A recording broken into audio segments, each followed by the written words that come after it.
Derrière la réalité quotidienne, il y a un monde fascinant dans lequel il apparaît que notre perception de l'univers est fausse. Le physicien Brian Greene nous emmène dans un voyage qui bouscule les lois de l'expérience humaine. Pourquoi ne voit-on jamais les événements se dérouler à l'envers? Selon les lois de la physique, c'est pourtant tout à fait possible. Cet autre monde transparaît quand on explore les phénomènes les plus extrêmes du cosmos. Des trous noirs, au Big Bang ou au cœur même de la matière. Je vais prendre la même chose que lui. Ici, il se pourrait que notre univers soit une réalité parallèle parmi d'autres. Que le monde en 3 dimensions ne soit qu'une illusion et qu'il n'y ait pas de distinction entre passé, présent et futur. Mais comment est-ce possible? Comment pouvons-nous nous tromper à ce point sur quelque chose de si familier? Si ça nous ennuie, évidemment. Aucun principe inscrit dans les lois de la nature ne dit que les physiciens théoriciens devraient être contents. C'est une perspective révolutionnaire qui ouvre les portes à une multitude de possibles. Et si on supprimait toutes ces choses? Ce qui reste, c'est de l'espace vide. Mais ce qui paraît vide est en fait le siège d'une activité frénétique. Qu'est-ce que l'espace? C'est l'un des plus grands mystères de la physique. Ces ingrédients insaisissables détiendraient-ils la clé du destin de l'univers? Aujourd'hui, dans la magie du cosmos, qu'est-ce que l'espace?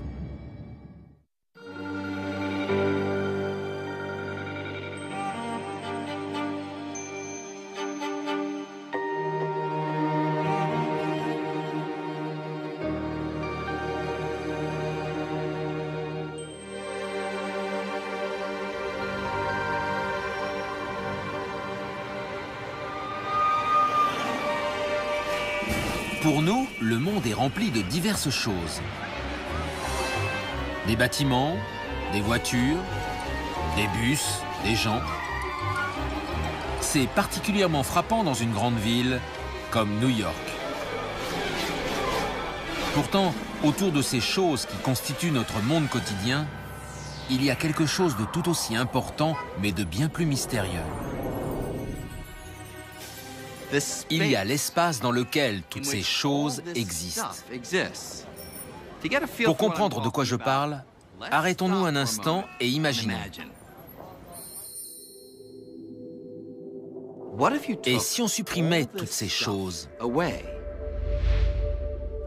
Absolument toutes. Les gens, les voitures et les bâtiments. Et pas seulement ce qui se trouve sur Terre, mais la Terre elle-même. Si on supprimait toutes les planètes, les étoiles et les galaxies, pas juste les objets les plus gros, mais même les plus minuscules, jusqu'aux derniers atomes de gaz et de poussière, si on enlevait tout ça, que resterait-il? La plupart des gens répondraient « rien ». Et ils auraient raison. Étrangement, ils auraient aussi tort. Ce qui reste, c'est de l'espace vide. Et il se trouve que l'espace vide n'est pas rien. C'est quelque chose qui possède des caractéristiques aussi réelles que tous les objets de notre vie quotidienne. En fait, l'espace est si réel qu'il peut se courber. Il peut se tordre. Et il peut onduler. L'espace vide est si réel qu'il contribue à former tout ce qui nous entoure et qu'il constitue le tissu même du cosmos. On ne peut pas comprendre le monde sans comprendre l'espace, parce que le monde, c'est l'espace avec des choses dedans. On a rarement conscience de l'espace. Mais les poissons n'ont sans doute pas conscience de l'eau alors qu'ils vivent dedans. L'espace n'est pas rien. Il s'y passe en fait beaucoup de choses. En général, quand on pense à l'espace intersidéral, un endroit très éloigné de nous. Mais l'espace est en fait partout. On peut dire que c'est ce qu'il y a de plus abondant dans l'univers. Même les objets les plus minuscules, comme les atomes, les ingrédients élémentaires dont nous sommes constitués, ainsi que tout ce qui nous entoure, même eux sont presque entièrement faits d'espace vide. En fait, si on supprimait tout l'espace à l'intérieur de tous les atomes qui forment la pierre, le verre et l'acier de l'Empire State Building, il ne resterait qu'un petit machin, pas plus gros qu'un grain de riz, mais pesant des centaines de millions de kilos. Le reste est simplement de l'espace vide. Mais qu'est-ce que l'espace exactement? Je peux vous montrer une image de l'Espagne, ou de Napoléon, ou de mon oncle Harold. Mais l'espace ressemble à ça. Rien. Alors, comment peut-on comprendre quelque chose qui ressemble à rien? Pourquoi y a-t-il l'espace et non l'absence d'espace? Pourquoi l'espace est-il tridimensionnel? Pourquoi est-il grand? On a de la place pour bouger. Pourquoi n'est-il pas minuscule? Il n'y a pas de consensus là-dessus. Qu'est-ce que l'espace? On ne sait toujours pas. C'est l'un des plus grands mystères de la physique. Heureusement, nous ne sommes pas complètement dans le noir. Nous recueillons des indices sur l'espace depuis des siècles. L'un des premiers nous est venu en pensant à la façon dont les objets se déplacent. Pour comprendre, regardez cette patineuse. Lorsqu'elle fait le tour de la patinoire, elle se déplace par rapport à tout ce qui l'entoure, la glace par exemple. Et quand elle fait une pirouette, elle peut non seulement voir qu'elle tourne, mais aussi le sentir. Parce qu'en tournant, elle sent que ses bras sont entraînés vers l'extérieur. Mais maintenant, imaginons qu'on puisse supprimer tout ce qui l'entoure. De la patinoire jusqu'aux galaxies les plus lointaines, de sorte qu'il ne reste plus qu'elle, pirouettant dans un espace totalement vide. Si elle continue à sentir que ses bras sont entraînés vers l'extérieur, elle saura qu'elle tourne. Mais si l'espace vide n'est rien, par rapport à quoi tourne-t-elle? Imaginez que vous soyez cette patineuse. Quand vous regardez autour de vous, vous ne voyez rien, juste une obscurité uniforme et immobile. Et pourtant, vos bras partent vers l'extérieur. Donc vous vous dites, par rapport à quoi est-ce que je tourne? Y a-t-il quelque chose autour de moi que je ne vois pas? Pour tenter de répondre à des questions comme celle-ci, les scientifiques ont élaboré une nouvelle conception de l'espace. L'idée clé était de bâtir quelque chose à partir de rien.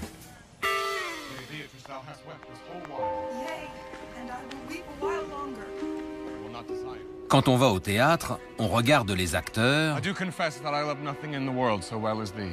les décors, l'intrigue.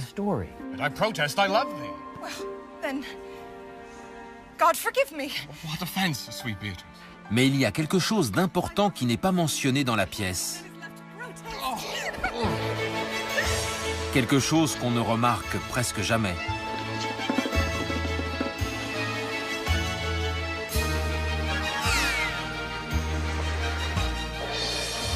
La scène. C'est un élément absolument essentiel du spectacle. Et pourtant, la plupart d'entre nous ne lui accordons aucune attention.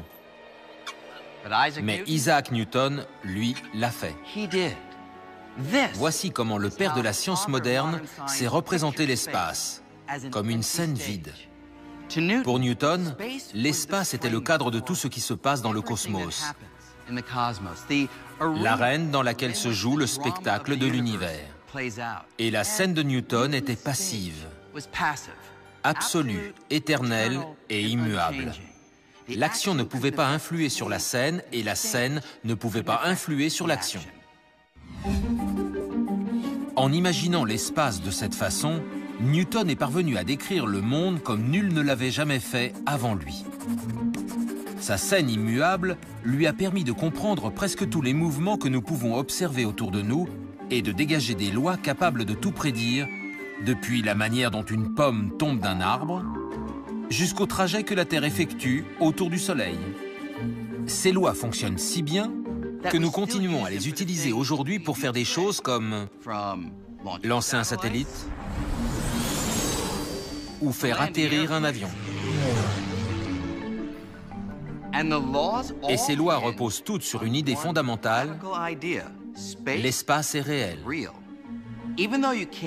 Même si on ne peut pas le voir, ni le sentir, ni le toucher, l'espace est suffisamment réel pour servir de repère à certains types de mouvements, comme la patineuse.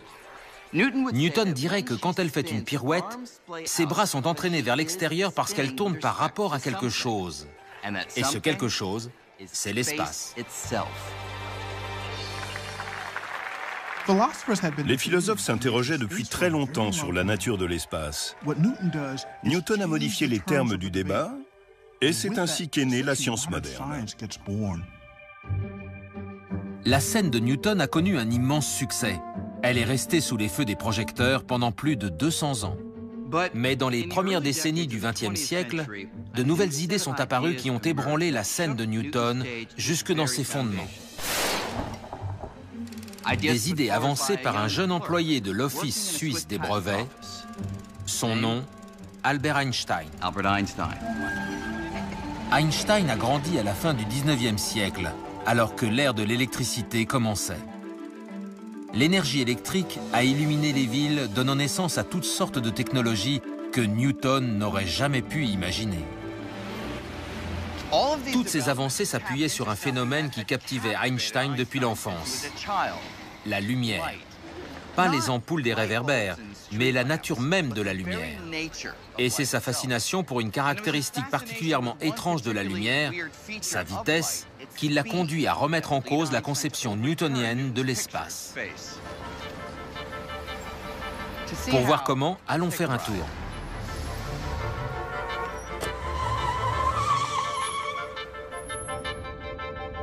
En ce moment, nous roulons à environ 30 km à l'heure. Pour aller plus vite, il suffit de demander au chauffeur d'appuyer sur l'accélérateur. Et la vitesse du taxi change. On peut ressentir ce changement, mais on peut aussi le voir sur le compteur de vitesse ou sur le panneau d'affichage d'un radar. Ok, vous pouvez ralentir. Maintenant, imaginez qu'on dispose d'un radar qui donne non pas la vitesse du taxi, mais la vitesse de la lumière émise par ses phares. Ce radar indiquerait que la lumière se déplace à la vitesse stupéfiante de 1,79 milliard de kilomètres à l'heure. Quand le taxi accélère, on pourrait penser que la vitesse de la lumière des phares augmente dans les mêmes proportions. Après tout, on pourrait penser que le déplacement du taxi donnerait à celle-ci une impulsion supplémentaire. Or, curieusement, ce n'est pas le cas.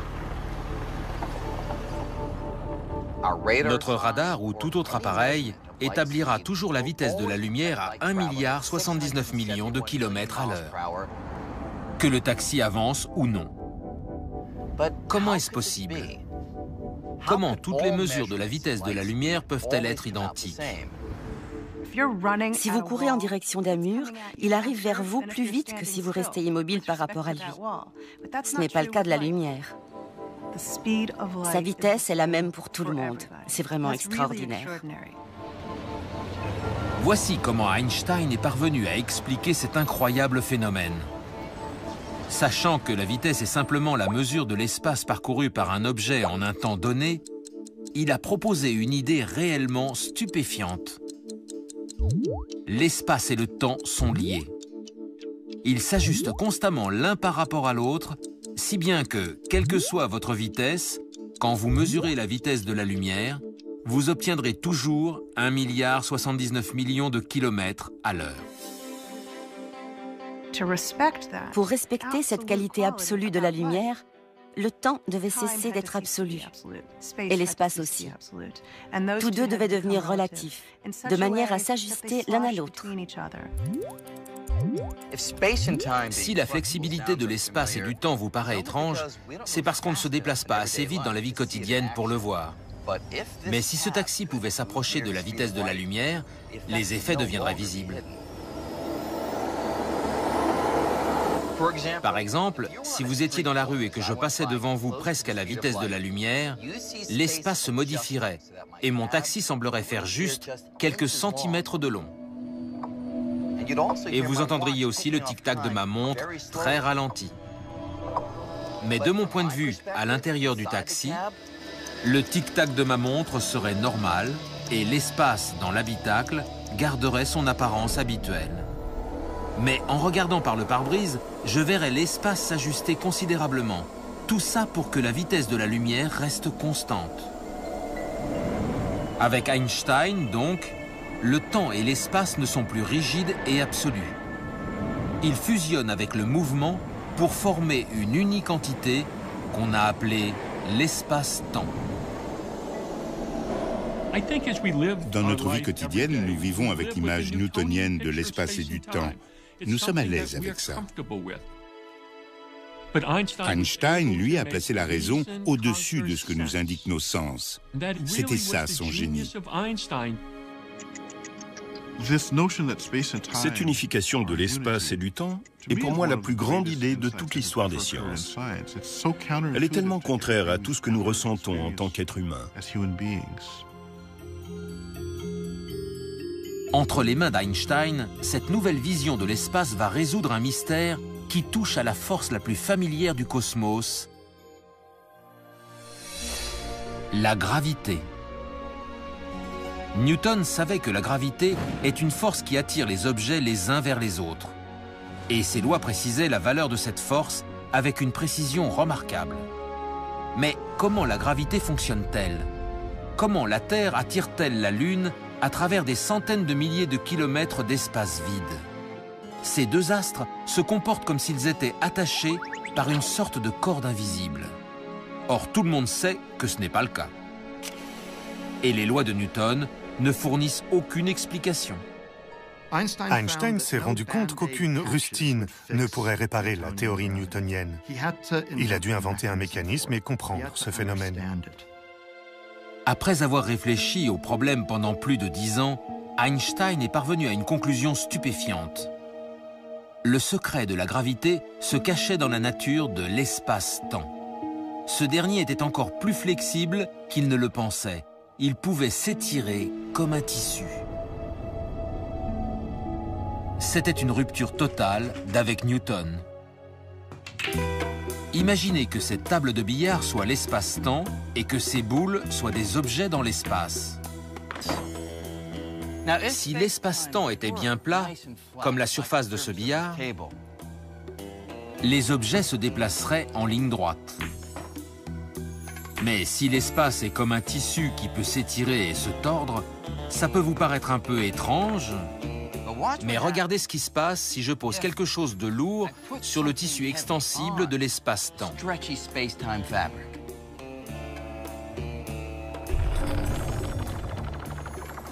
Maintenant, si je recommence mon coup, la boule se déplace le long d'une dépression créée dans le tissu par cet objet plus lourd. Einstein a compris que l'explication était là. La gravitation est la déformation de l'espace-temps occasionnée par les objets qui s'y trouvent. Autrement dit, elle est la forme même de l'espace-temps. La Lune reste en orbite non pas parce qu'elle est attirée vers la Terre par une force mystérieuse, mais plutôt parce qu'elle roule le long d'une courbure créée par la Terre dans le tissu de l'espace-temps.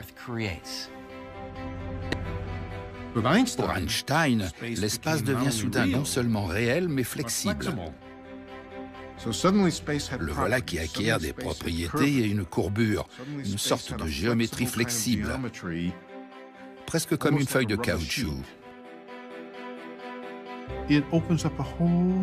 C'est le début d'une toute nouvelle conception de la réalité qui décrit tout l'univers. Einstein devient Einstein grâce à cette observation. Alors que pour Newton, l'espace était passif, pour Einstein, il est dynamique. Il est intimement lié au temps et dicte la façon dont les objets se déplacent. Ainsi, après Einstein, l'espace ne peut plus être vu comme une scène statique. C'est un acteur et il joue un rôle majeur dans le spectacle cosmique.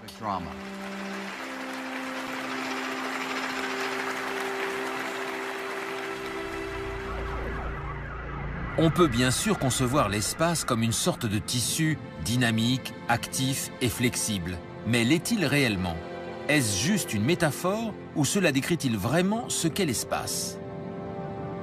Selon la théorie d'Einstein, on pourrait le savoir en partant pour un petit voyage jusqu'au bord d'un trou noir.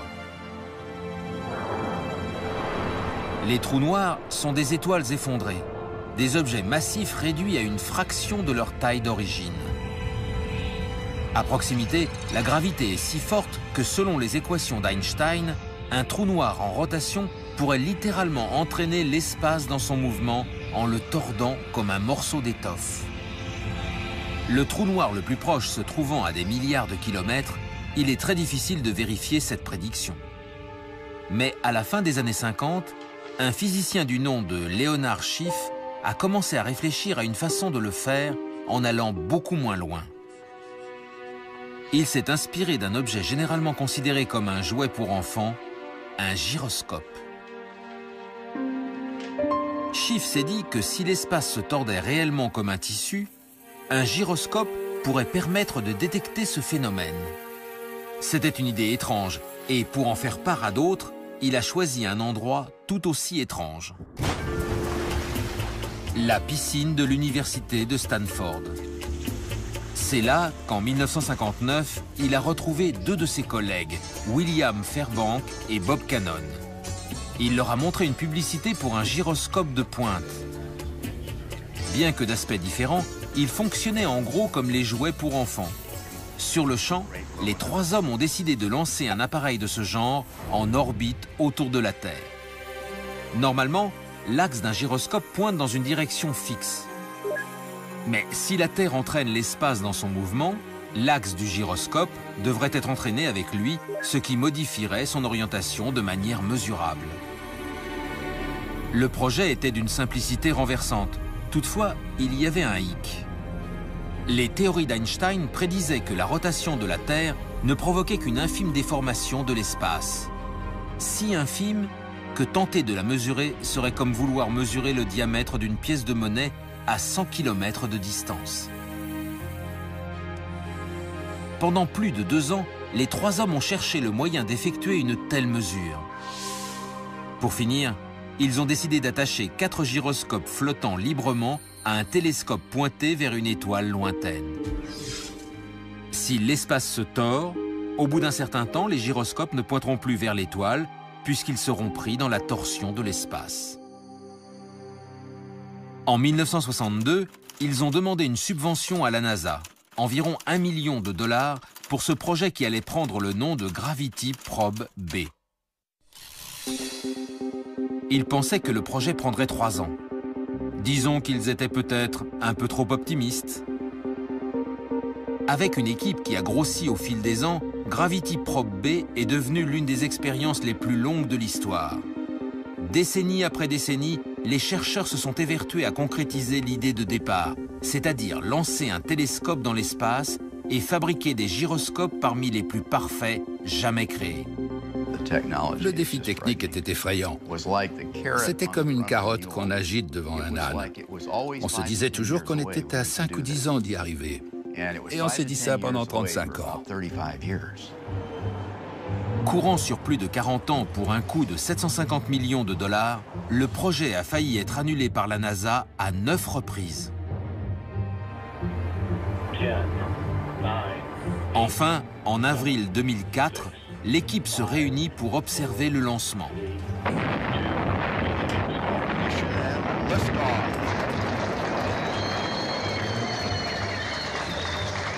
Sur les 3 hommes à l'initiative du projet en 1959, un seul est encore en vie. Assister à ça a été palpitant. Vraiment extraordinaire. Tout s'est passé à merveille. Et pourtant, 10 000 trucs auraient pu foirer.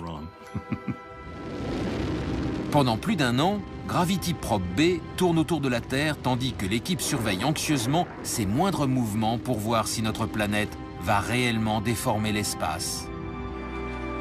Enfin, les données commencent à arriver. Mais il y a un problème.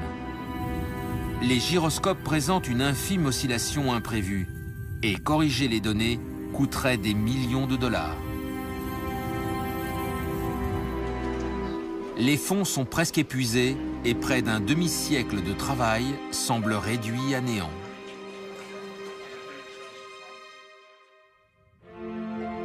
Puis, presque à la dernière minute, deux sources de financement supplémentaires surgissent. Le fils de William Fairbank, l'un des trois initiateurs du projet, fait un don. Et Turki Al Saoud, membre de la famille royale saoudienne et diplômé de Stanford en aéronautique, accorde une grosse subvention. Au cours des 2 années suivantes, le problème des données est résolu et on constate que l'axe des gyroscopes s'est déplacé d'un angle presque égal à celui prédit par les équations d'Einstein. Je crois que c'était la première fois qu'on pouvait observer l'effet prédit par Einstein à l'œil nu. Cette expérience offre la preuve la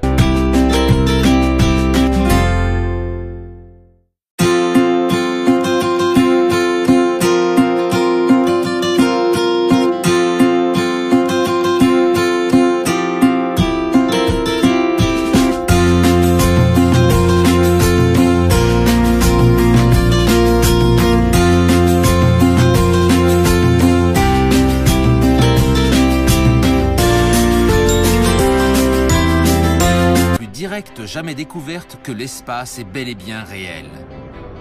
C'est une entité physique pareille à un tissu. Après tout, si l'espace n'était rien, il n'y aurait rien à tordre.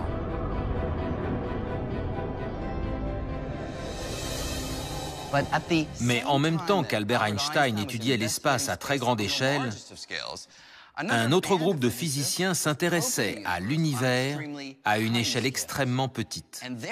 Et ils ont découvert un monde totalement inconnu où l'espace à la Einstein était introuvable. Pour voir de quoi je parle, imaginez que vous puissiez rapetisser à 1 milliardième de votre taille. Voici le monde des atomes et des particules subatomiques, les briques élémentaires dont est constitué tout ce que nous voyons autour de nous. À cette échelle, le monde obéit à des règles totalement différentes, celles de la mécanique quantique. Selon ces règles, même si on essayait de supprimer jusqu'au dernier atome et jusqu'à la dernière particule, on constaterait que l'espace vide est encore loin d'être vide. En fait, il fourmille d'activité. Les particules ne cessent d'apparaître et de s'évanouir. Elles surgissent du vide, s'anéantissent mutuellement et disparaissent. En mécanique quantique, l'espace vide n'est pas si vide que ça. Il est rempli de champs fluctuants, de tas de choses qui s'agitent. C'est un endroit où les particules ne cessent de fluctuer et de s'anéantir mutuellement, d'être recréées puis de nouveau annihilées. C'est un lieu chaotique et bouillonnant. La théorie le prédisait, mais ce n'est qu'en 1948 qu'un physicien appelé Hendrik Casimir a émis l'idée que, même si on ne pouvait pas voir ces particules, elles devaient faire à l'espace vide une chose qui, elle, serait bien visible. Il a prédit que si on prenait 2 plaques de métal ordinaires et qu'on les plaçait extrêmement près l'une de l'autre, plus près que l'épaisseur d'une feuille de papier, alors les particules dotées d'une certaine énergie se trouveraient exclues parce que, d'une certaine façon, elles ne tiendraient pas entre les plaques. Comme il y aura alors plus d'activité à l'extérieur des plaques qu'à l'intérieur, Hendrik Casimir a postulé que ces dernières seraient poussées l'une vers l'autre par ce qu'on considère généralement comme de l'espace vide. Quelques années plus tard, lorsque l'expérience a été réalisée, elle a donné raison à Casimir. Dans l'espace vide, les plaques sont poussées l'une vers l'autre. Ainsi, à l'échelle atomique, l'espace vide n'est pas vide. Il est le siège d'une telle activité qu'il peut forcer les objets à se déplacer. Aujourd'hui, la quête pour comprendre l'espace aux plus petites échelles se poursuit avec l'expérience scientifique la plus coûteuse de l'histoire. Voici le CERN, l'Organisation européenne pour la recherche nucléaire à Genève. Ici, à une centaine de mètres sous terre, le grand collisionneur de hadrons ou LHC est l'accélérateur de particules le plus puissant du monde. D'un coût d'environ 10 milliards de dollars, il accélère les particules subatomiques jusqu'à plus de 99,99% de la vitesse de la lumière et les projette les unes contre les autres. Dans la pluie de débris issus de ces collisions, les chercheurs ont découvert tout un ensemble de particules étranges et exotiques. Actuellement, ils traquent l'une des plus insaisissables. Une particule dont on pense qu'elle est essentielle pour tout façonner, depuis les atomes dont notre corps est fait, jusqu'aux étoiles les plus lointaines. Si on la trouve, elle redéfinira notre vision de l'univers et marquera la fin d'une quête entamée il y a près de 50 ans. Tout commence en 1964, quand un jeune physicien anglais du nom de Peter Higgs fait sur l'espace une hypothèse si révolutionnaire qu'elle manque de ruiner sa carrière. On m'a dit que je racontais des âneries, que je ne pouvais pas avoir raison. On ne me comprenait pas. Peter Higgs et d'autres physiciens se débattent avec l'énigme suivante. Les particules fondamentales de l'univers ont toute une masse différente, ce qu'on assimile généralement au poids. Sans masse, ces particules ne pourraient pas se combiner pour former les atomes qui constituent tout ce que nous voyons autour de nous. Mais qu'est-ce qui crée la masse? Et pourquoi des particules différentes ont-elles des masses différentes? Personne n'a encore pu répondre à cette question. Puis, un week-end, après une promenade dans les environs d'Édimbourg, Peter Higgs a une curieuse idée. À l'aide des mathématiques, il conçoit une nouvelle vision de l'espace comme une sorte d'océan. Les particules sont immergées dans cet océan et acquièrent leur masse en se déplaçant à travers lui. Pour mieux comprendre, imaginez que la masse d'une particule soit la célébrité d'un acteur. L'océan de Higgs, ce sont les paparazzis. Certaines particules, les acteurs inconnus, passent sans encombre. Les paparazzis ne s'intéressent pas à eux. Mais d'autres particules, les stars, doivent se frayer un passage.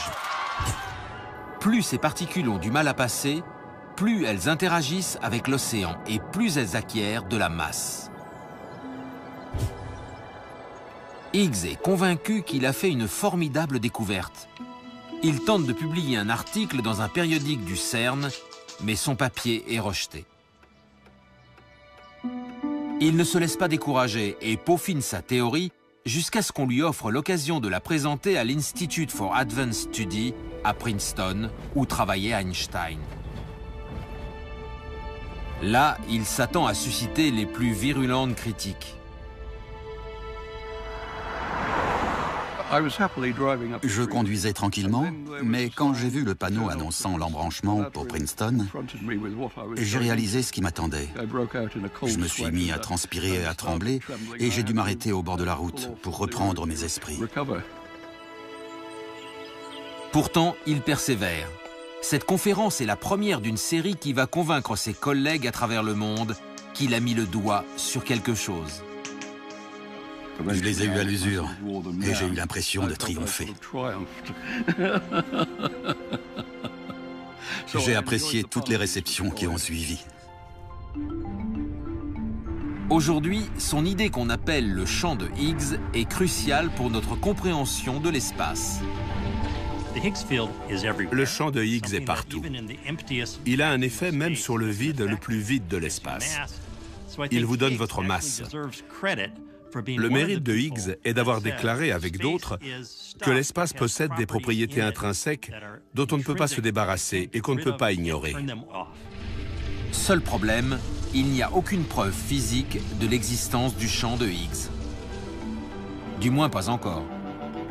Mais au CERN, les chercheurs essaient de faire entrer des particules en collision avec suffisamment d'énergie pour qu'elles délogent un morceau du champ de Higgs, le transformant en une particule minuscule. C'est un peu comme s'il tentait d'arracher à l'espace un petit bout de lui-même. L'idée est que si on tape dans l'espace assez fort grâce au LHC, on pourra faire sortir du vide une particule de Higgs. Notre conception actuelle de la matière s'écroulerait si le champ de Higgs n'existait pas. Personne ne doute qu'on le verra un jour. Si on ne le voit pas, ce serait extrêmement bizarre. Trouver la particule de Higgs constituerait un tournant majeur, établissant que le plus vide des espaces vides exerce un impact sur toute la matière. Mais il se trouve que l'espace contient un ingrédient bien plus insaisissable que tout ce que Higgs a jamais pu imaginer. Un ingrédient qui pourrait détenir la clé du plus grand de tous les mystères, l'avenir du cosmos. Ce mystère est né il y a quelques 14 milliards d'années dans ce qu'on appelle le Big Bang. En une fraction de seconde, l'univers a connu une violente expansion, faisant littéralement exploser l'espace. Depuis, l'univers continue de s'étendre.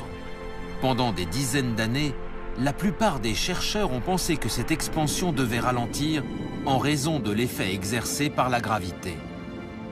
Si je lance une pomme en l'air, l'attraction terrestre finit par l'arrêter et la faire redescendre. De même que la pomme ralentit avec le temps, l'univers aurait dû voir son expansion se ralentir à cause de l'attraction gravitationnelle qui s'exerce entre toutes les parcelles de matière et d'énergie. Mais cela soulève une question. Quel est le destin du cosmos? Son expansion se poursuivra-t-elle indéfiniment ou la gravité finira-t-elle par l'interrompre et provoquer un mouvement en sens inverse, une contraction qu'on appelle le Big Crunch?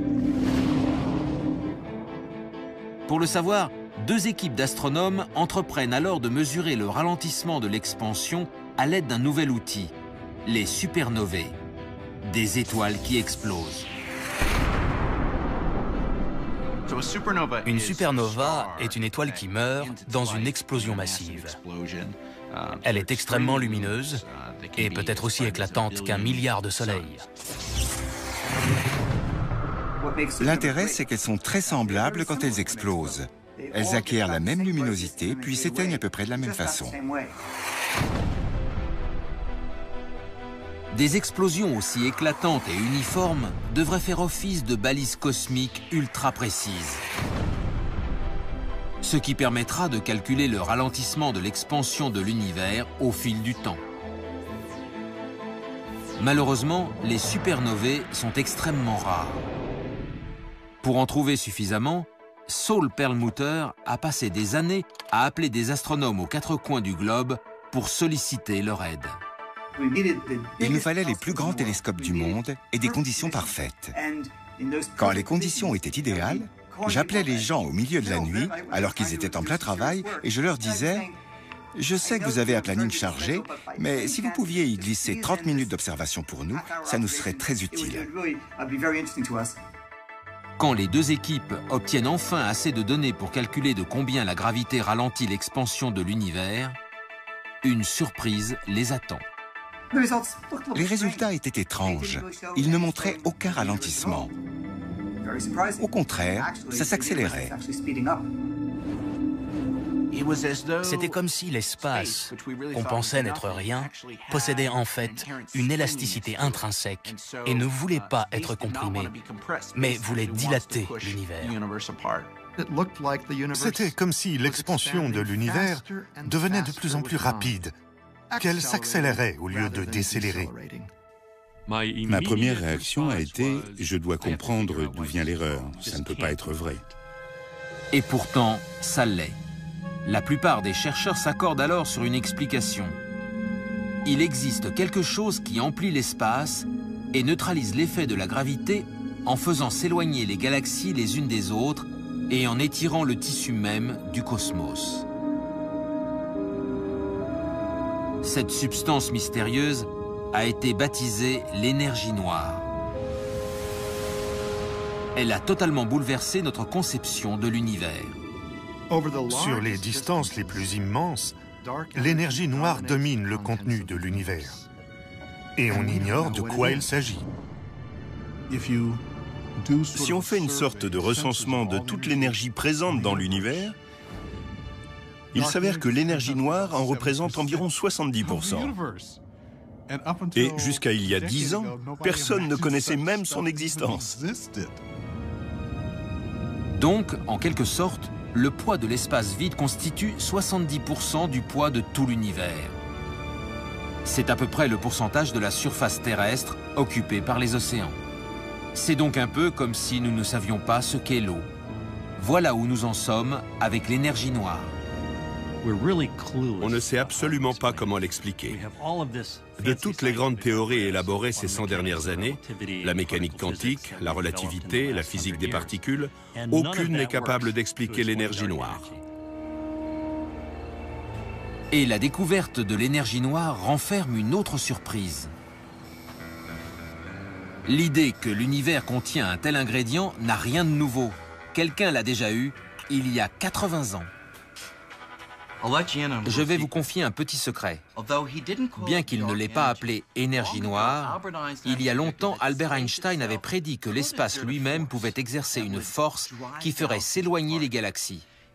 En effet, peu après avoir établi sa théorie de la relativité générale, sa théorie de la gravitation, Einstein a découvert que, d'après ses équations, l'univers devait être soit en expansion, soit en contraction, mais qu'il ne pouvait pas être stationnaire.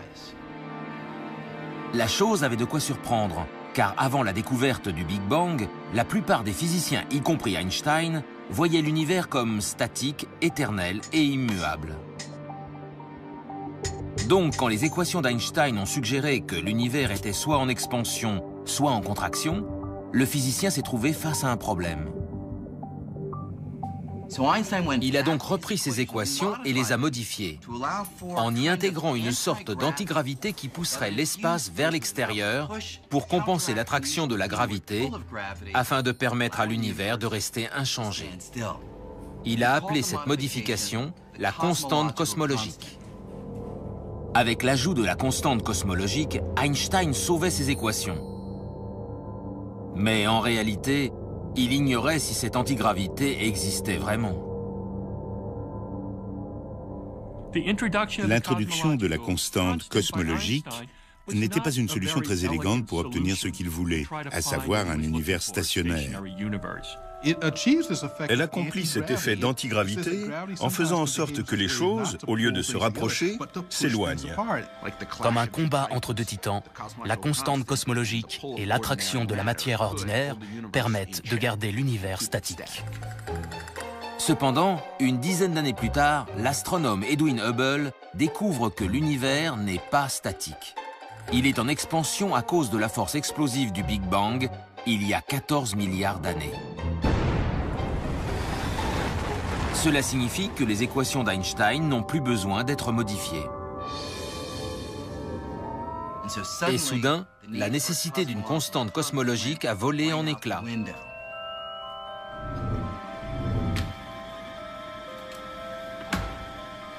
Merci. De rien. Einstein a déclaré que c'était sa plus grosse erreur.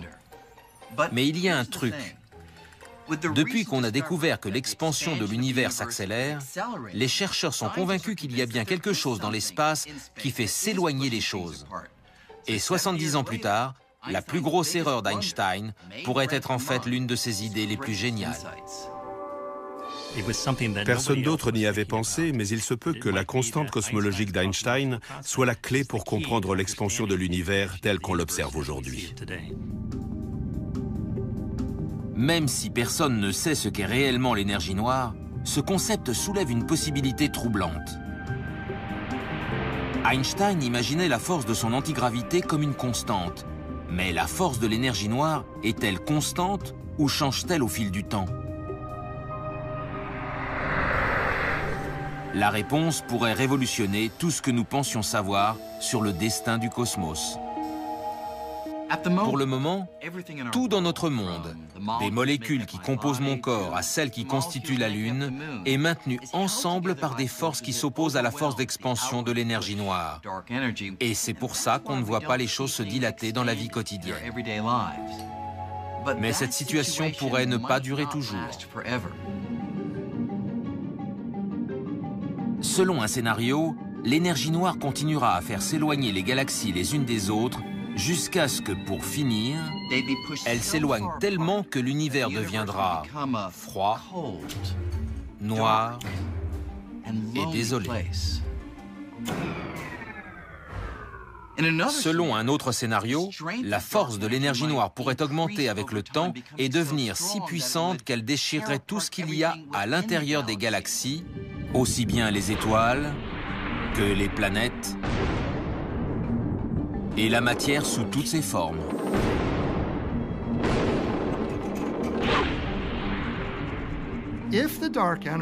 Si l'énergie noire s'accroît avec le temps, même les atomes finiront par se disloquer quand il y aura suffisamment d'énergie noire entre le noyau et les électrons pour faire voler l'espace en éclats. Un Big Rip.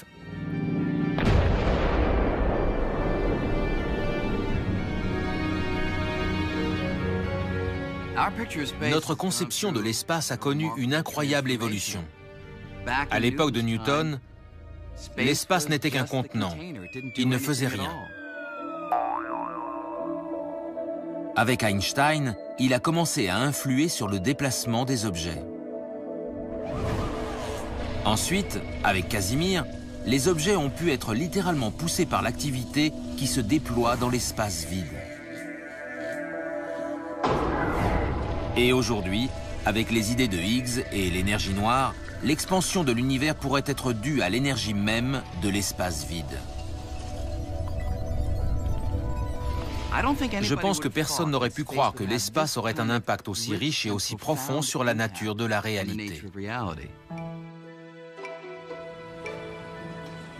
Malgré toutes ces avancées, le voyage entamé avec la vision newtonienne de l'espace comme une sorte de scène figée n'est pas terminé. En étudiant plus attentivement la structure du cosmos, on pourrait y trouver des surprises bien plus nombreuses que quiconque aurait pu imaginer. Tenez, moi par exemple. Je parais bien réel, n'est-ce pas? Oui, mais de nouveaux indices surprenants semblent indiquer que tout, vous et moi, et même l'espace, pourrait être en fait une sorte d'hologramme. C'est-à-dire que tout ce que nous voyons et ressentons, tout ce que nous appelons notre réalité tridimensionnelle familière, pourrait être une projection d'informations stockées sur une fine surface bidimensionnelle très lointaine. Un peu comme les informations de cet hologramme sont stockées sur cette fine feuille de plastique. Les hologrammes sont quelque chose que nous connaissons tous. Ils sont utilisés comme dispositifs de sécurité sur nos cartes de crédit. Mais l'univers, un hologramme, c'est sans doute la remise en question la plus incroyable jamais proposée de notre vision de l'espace et de la réalité. Et cette idée s'inspire de certains des objets les plus étranges de l'espace, les trous noirs. C'est une vraie rupture et c'est très difficile à appréhender.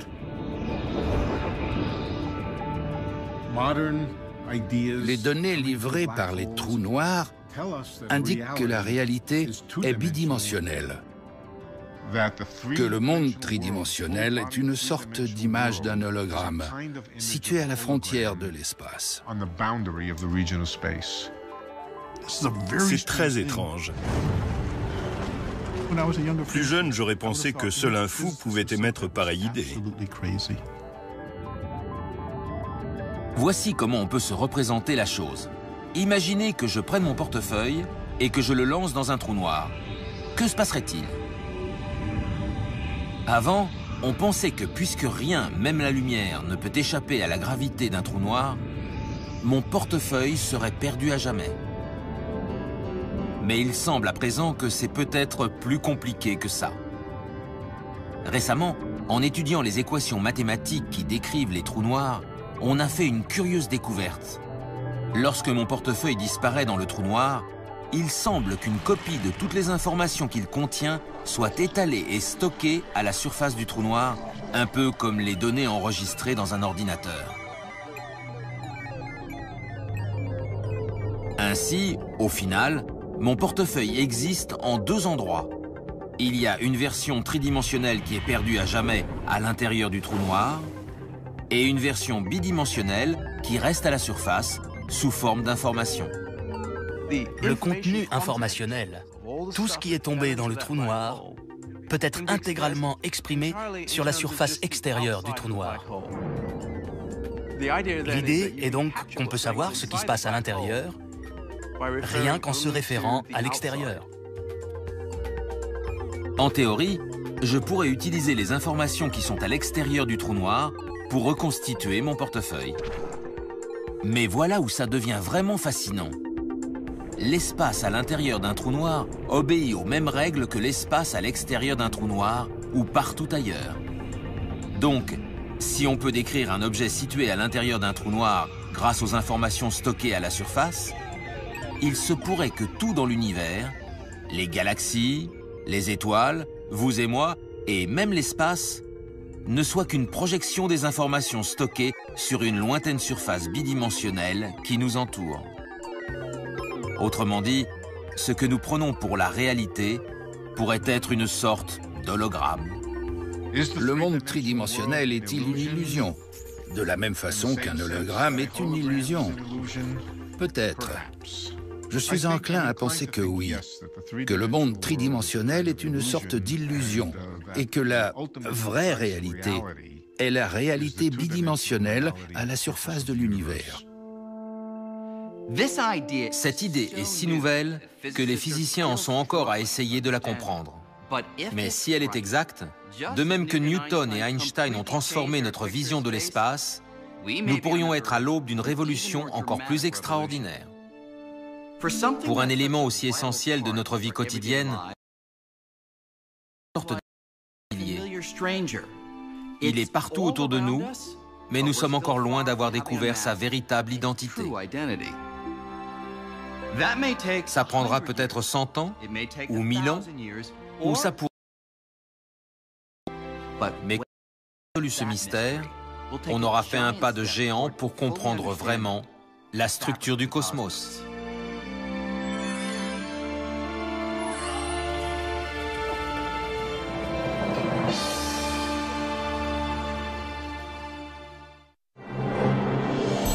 Au revoir Brian, et à la semaine prochaine. Avec vous, comprendre la physique quantique sera un jeu d'enfant. Mais pour l'heure, retour sur Terre. À Essaouira, au Maroc, la splendeur d'antan est loin, et les pêcheurs peinent à survivre.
Derrière la réalité quotidienne, il y a un monde fascinant dans lequel il apparaît que notre perception de l'univers est fausse.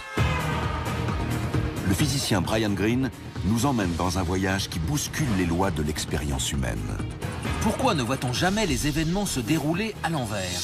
Selon les lois de la physique, c'est pourtant tout à fait possible. Cet autre monde transparaît quand on explore les phénomènes les plus extrêmes du cosmos. Des trous noirs, au Big Bang ou au cœur même de la matière. Je vais prendre la même chose que lui. Ici, il se pourrait que notre univers soit une réalité parallèle parmi d'autres. Que le monde en 3 dimensions ne soit qu'une illusion et qu'il n'y ait pas de distinction entre passé, présent et futur. Mais comment est-ce possible? Comment pouvons-nous nous tromper à ce point sur quelque chose de si familier? Si ça nous ennuie, évidemment. Aucun principe inscrit dans les lois de la nature ne dit que les physiciens théoriciens devraient être contents. C'est une perspective révolutionnaire qui ouvre les portes à une multitude de possibles. Et si on supprimait toutes ces choses? Ce qui reste, c'est de l'espace vide. Mais ce qui paraît vide est en fait le siège d'une activité frénétique. Qu'est-ce que l'espace? C'est l'un des plus grands mystères de la physique. Ces ingrédients insaisissables détiendraient-ils la clé du destin de l'univers? Aujourd'hui, dans la magie du cosmos, qu'est-ce que l'espace?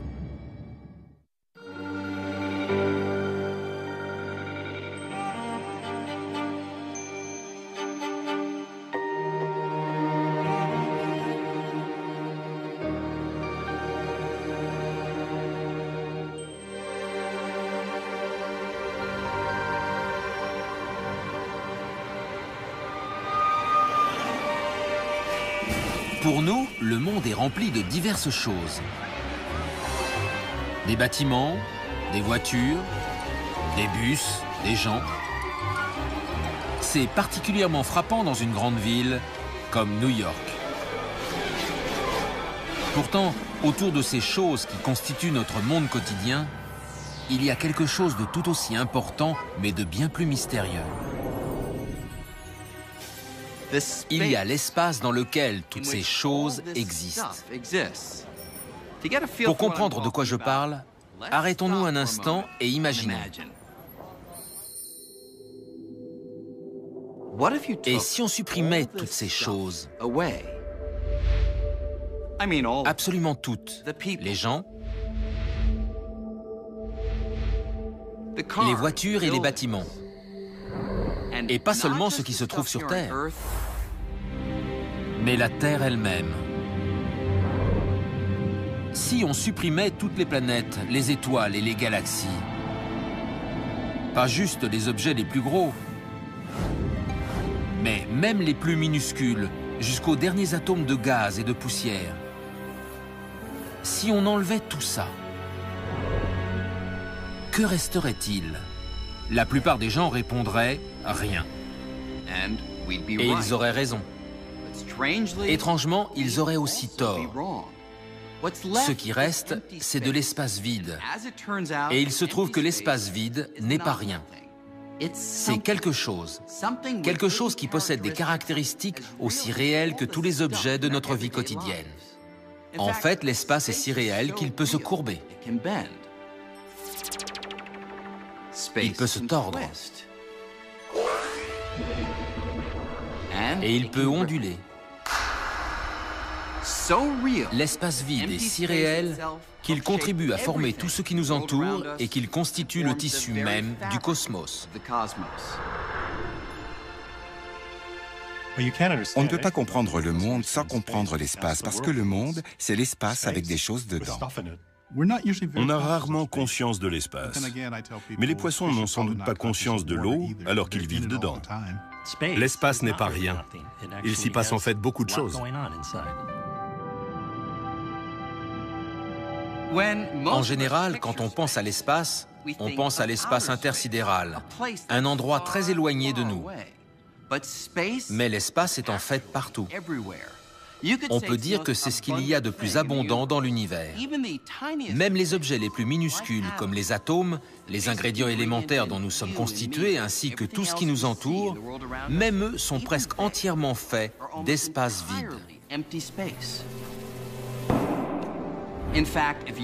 En fait, si on supprimait tout l'espace à l'intérieur de tous les atomes qui forment la pierre, le verre et l'acier de l'Empire State Building, il ne resterait qu'un petit machin, pas plus gros qu'un grain de riz, mais pesant des centaines de millions de kilos. Le reste est simplement de l'espace vide. Mais qu'est-ce que l'espace exactement? Je peux vous montrer une image de l'Espagne, ou de Napoléon, ou de mon oncle Harold. Mais l'espace ressemble à ça. Rien. Alors, comment peut-on comprendre quelque chose qui ressemble à rien? Pourquoi y a-t-il l'espace et non l'absence d'espace? Pourquoi l'espace est-il tridimensionnel? Pourquoi est-il grand? On a de la place pour bouger. Pourquoi n'est-il pas minuscule? Il n'y a pas de consensus là-dessus. Qu'est-ce que l'espace? On ne sait toujours pas. C'est l'un des plus grands mystères de la physique. Heureusement, nous ne sommes pas complètement dans le noir. Nous recueillons des indices sur l'espace depuis des siècles. L'un des premiers nous est venu en pensant à la façon dont les objets se déplacent. Pour comprendre, regardez cette patineuse.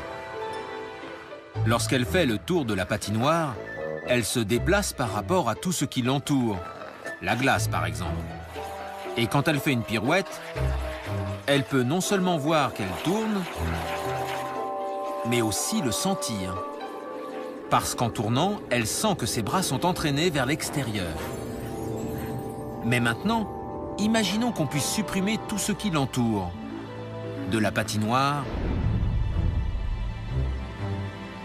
jusqu'aux galaxies les plus lointaines, de sorte qu'il ne reste plus qu'elle, pirouettant dans un espace totalement vide. Si elle continue à sentir que ses bras sont entraînés vers l'extérieur, elle saura qu'elle tourne. Mais si l'espace vide n'est rien, par rapport à quoi tourne-t-elle? Imaginez que vous soyez cette patineuse. Quand vous regardez autour de vous, vous ne voyez rien, juste une obscurité uniforme et immobile. Et pourtant, vos bras partent vers l'extérieur. Donc vous vous dites, par rapport à quoi est-ce que je tourne? Y a-t-il quelque chose autour de moi que je ne vois pas? Pour tenter de répondre à des questions comme celle-ci, les scientifiques ont élaboré une nouvelle conception de l'espace. L'idée clé était de bâtir quelque chose à partir de rien.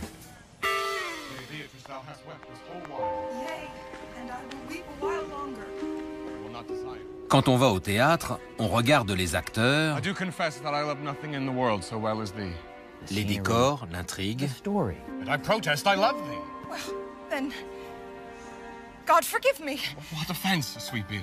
Mais il y a quelque chose d'important qui n'est pas mentionné dans la pièce. Quelque chose qu'on ne remarque presque jamais.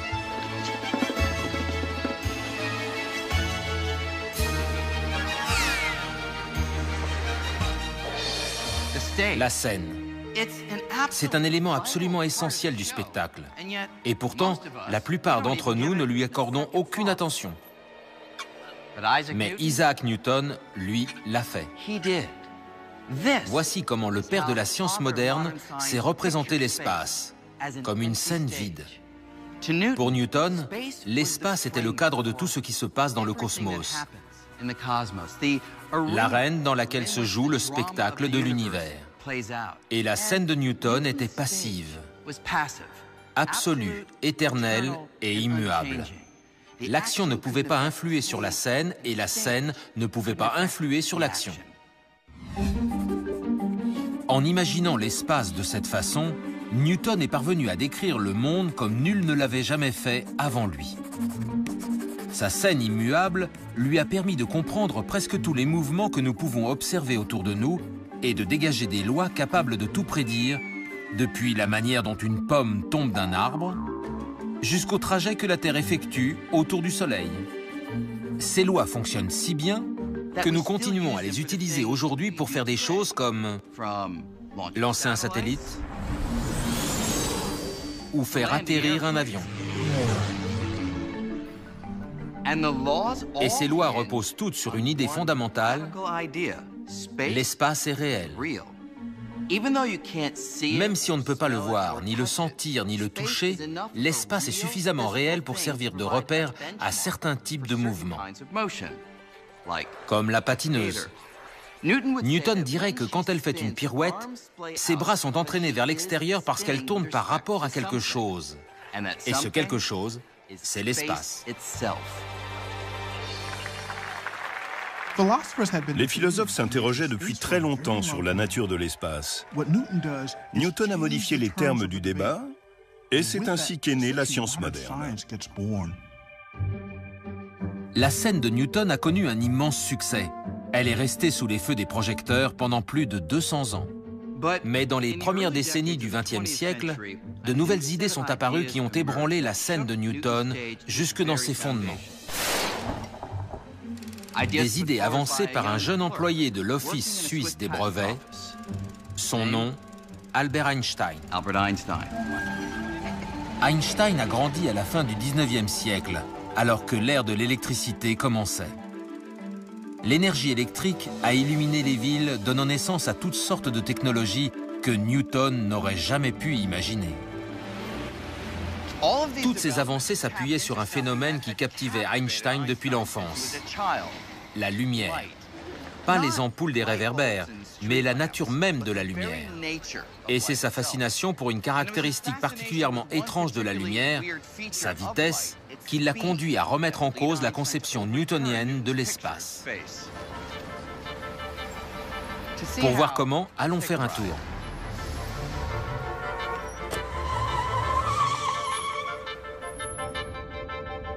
En ce moment, nous roulons à environ 30 km à l'heure. Pour aller plus vite, il suffit de demander au chauffeur d'appuyer sur l'accélérateur. Et la vitesse du taxi change. On peut ressentir ce changement, mais on peut aussi le voir sur le compteur de vitesse ou sur le panneau d'affichage d'un radar. Ok, vous pouvez ralentir. Maintenant, imaginez qu'on dispose d'un radar qui donne non pas la vitesse du taxi, mais la vitesse de la lumière émise par ses phares. Ce radar indiquerait que la lumière se déplace à la vitesse stupéfiante de 1,79 milliard de kilomètres à l'heure. Quand le taxi accélère, on pourrait penser que la vitesse de la lumière des phares augmente dans les mêmes proportions. Après tout, on pourrait penser que le déplacement du taxi donnerait à celle-ci une impulsion supplémentaire. Or, curieusement, ce n'est pas le cas. Notre radar ou tout autre appareil établira toujours la vitesse de la lumière à 1,79 milliard de kilomètres à l'heure, que le taxi avance ou non. Comment est-ce possible? Comment toutes les mesures de la vitesse de la lumière peuvent-elles être identiques? Si vous courez en direction d'un mur, il arrive vers vous plus vite que si vous restez immobile par rapport à lui. Ce n'est pas le cas de la lumière. Sa vitesse est la même pour tout le monde. C'est vraiment extraordinaire. Voici comment Einstein est parvenu à expliquer cet incroyable phénomène. Sachant que la vitesse est simplement la mesure de l'espace parcouru par un objet en un temps donné, il a proposé une idée réellement stupéfiante. L'espace et le temps sont liés. Ils s'ajustent constamment l'un par rapport à l'autre, si bien que, quelle que soit votre vitesse, quand vous mesurez la vitesse de la lumière, vous obtiendrez toujours 1,79 milliard de kilomètres à l'heure. Pour respecter cette qualité absolue de la lumière, le temps devait cesser d'être absolu, et l'espace aussi. Tous deux devaient devenir relatifs, de manière à s'ajuster l'un à l'autre. Si la flexibilité de l'espace et du temps vous paraît étrange, c'est parce qu'on ne se déplace pas assez vite dans la vie quotidienne pour le voir. Mais si ce taxi pouvait s'approcher de la vitesse de la lumière, les effets deviendraient visibles. Par exemple, si vous étiez dans la rue et que je passais devant vous presque à la vitesse de la lumière, l'espace se modifierait et mon taxi semblerait faire juste quelques centimètres de long. Et vous entendriez aussi le tic-tac de ma montre très ralenti. Mais de mon point de vue, à l'intérieur du taxi, le tic-tac de ma montre serait normal et l'espace dans l'habitacle garderait son apparence habituelle. Mais en regardant par le pare-brise, je verrai l'espace s'ajuster considérablement. Tout ça pour que la vitesse de la lumière reste constante. Avec Einstein, donc, le temps et l'espace ne sont plus rigides et absolus. Ils fusionnent avec le mouvement pour former une unique entité qu'on a appelée l'espace-temps.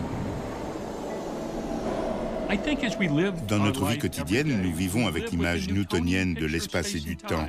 Nous sommes à l'aise avec ça. Einstein, lui, a placé la raison au-dessus de ce que nous indiquent nos sens. C'était ça son génie.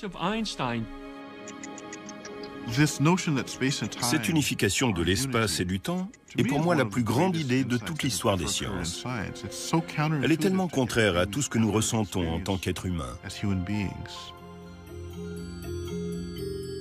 Entre les mains d'Einstein, cette nouvelle vision de l'espace va résoudre un mystère qui touche à la force la plus familière du cosmos, la gravité. Newton savait que la gravité est une force qui attire les objets les uns vers les autres. Et ses lois précisaient la valeur de cette force avec une précision remarquable. Mais comment la gravité fonctionne-t-elle? Comment la Terre attire-t-elle la Lune à travers des centaines de milliers de kilomètres d'espace vide? Ces deux astres se comportent comme s'ils étaient attachés par une sorte de corde invisible. Or, tout le monde sait que ce n'est pas le cas. Et les lois de Newton ne fournissent aucune explication. Einstein s'est rendu compte qu'aucune rustine ne pourrait réparer la théorie newtonienne. Il a dû inventer un mécanisme et comprendre ce phénomène. Après avoir réfléchi au problème pendant plus de 10 ans, Einstein est parvenu à une conclusion stupéfiante. Le secret de la gravité se cachait dans la nature de l'espace-temps. Ce dernier était encore plus flexible qu'il ne le pensait. Il pouvait s'étirer comme un tissu. C'était une rupture totale d'avec Newton. Imaginez que cette table de billard soit l'espace-temps et que ces boules soient des objets dans l'espace. Si l'espace-temps était bien plat, comme la surface de ce billard, les objets se déplaceraient en ligne droite. Mais si l'espace est comme un tissu qui peut s'étirer et se tordre, ça peut vous paraître un peu étrange, mais regardez ce qui se passe si je pose quelque chose de lourd sur le tissu extensible de l'espace-temps.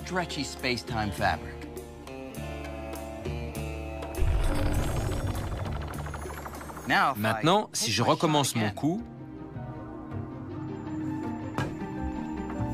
la boule se déplace le long d'une dépression créée dans le tissu par cet objet plus lourd.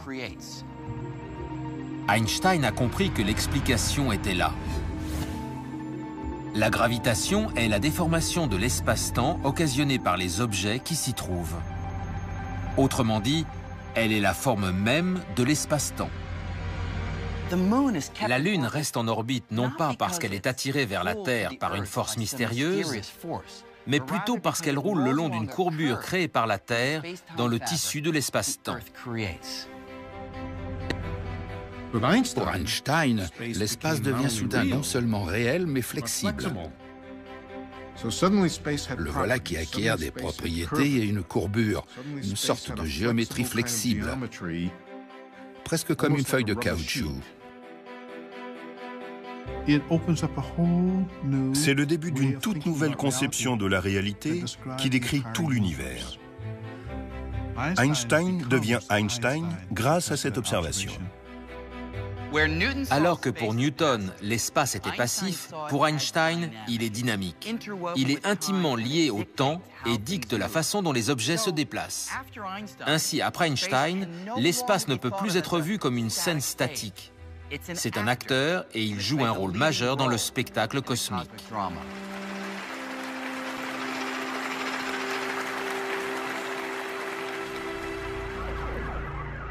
On peut bien sûr concevoir l'espace comme une sorte de tissu dynamique, actif et flexible. Mais l'est-il réellement? Est-ce juste une métaphore ou cela décrit-il vraiment ce qu'est l'espace? Selon la théorie d'Einstein, on pourrait le savoir en partant pour un petit voyage jusqu'au bord d'un trou noir. Les trous noirs sont des étoiles effondrées, des objets massifs réduits à une fraction de leur taille d'origine. À proximité, la gravité est si forte que selon les équations d'Einstein, un trou noir en rotation pourrait littéralement entraîner l'espace dans son mouvement en le tordant comme un morceau d'étoffe. Le trou noir le plus proche se trouvant à des milliards de kilomètres, il est très difficile de vérifier cette prédiction. Mais à la fin des années 50, un physicien du nom de Leonard Schiff a commencé à réfléchir à une façon de le faire en allant beaucoup moins loin. Il s'est inspiré d'un objet généralement considéré comme un jouet pour enfants, un gyroscope. Schiff s'est dit que si l'espace se tordait réellement comme un tissu, un gyroscope pourrait permettre de détecter ce phénomène. C'était une idée étrange, et pour en faire part à d'autres, il a choisi un endroit tout aussi étrange. La piscine de l'université de Stanford. C'est là qu'en 1959, il a retrouvé deux de ses collègues, William Fairbank et Bob Cannon. Il leur a montré une publicité pour un gyroscope de pointe. Bien que d'aspect différent, il fonctionnait en gros comme les jouets pour enfants. Sur le champ, les trois hommes ont décidé de lancer un appareil de ce genre en orbite autour de la Terre. Normalement, l'axe d'un gyroscope pointe dans une direction fixe. Mais si la Terre entraîne l'espace dans son mouvement, l'axe du gyroscope devrait être entraîné avec lui, ce qui modifierait son orientation de manière mesurable. Le projet était d'une simplicité renversante. Toutefois, il y avait un hic. Les théories d'Einstein prédisaient que la rotation de la Terre ne provoquait qu'une infime déformation de l'espace. Si infime que tenter de la mesurer serait comme vouloir mesurer le diamètre d'une pièce de monnaie à 100 km de distance. Pendant plus de 2 ans, les trois hommes ont cherché le moyen d'effectuer une telle mesure. Pour finir, ils ont décidé d'attacher 4 gyroscopes flottant librement à un télescope pointé vers une étoile lointaine. Si l'espace se tord, au bout d'un certain temps, les gyroscopes ne pointeront plus vers l'étoile, puisqu'ils seront pris dans la torsion de l'espace. En 1962, ils ont demandé une subvention à la NASA, environ $1 million, pour ce projet qui allait prendre le nom de Gravity Probe B. Ils pensaient que le projet prendrait 3 ans. Disons qu'ils étaient peut-être un peu trop optimistes. Avec une équipe qui a grossi au fil des ans, Gravity Probe B est devenue l'une des expériences les plus longues de l'histoire. Décennie après décennie, les chercheurs se sont évertués à concrétiser l'idée de départ, c'est-à-dire lancer un télescope dans l'espace et fabriquer des gyroscopes parmi les plus parfaits jamais créés. Le défi technique était effrayant. C'était comme une carotte qu'on agite devant un âne. On se disait toujours qu'on était à 5 ou 10 ans d'y arriver. Et on s'est dit ça pendant 35 ans. Courant sur plus de 40 ans pour un coût de $750 millions, le projet a failli être annulé par la NASA à 9 reprises. Enfin, en avril 2004, l'équipe se réunit pour observer le lancement.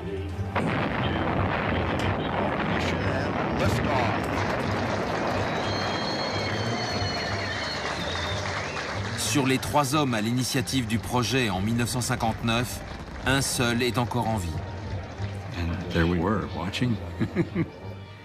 Assister à ça a été palpitant. Vraiment extraordinaire. Tout s'est passé à merveille. Et pourtant, 10 000 trucs auraient pu foirer.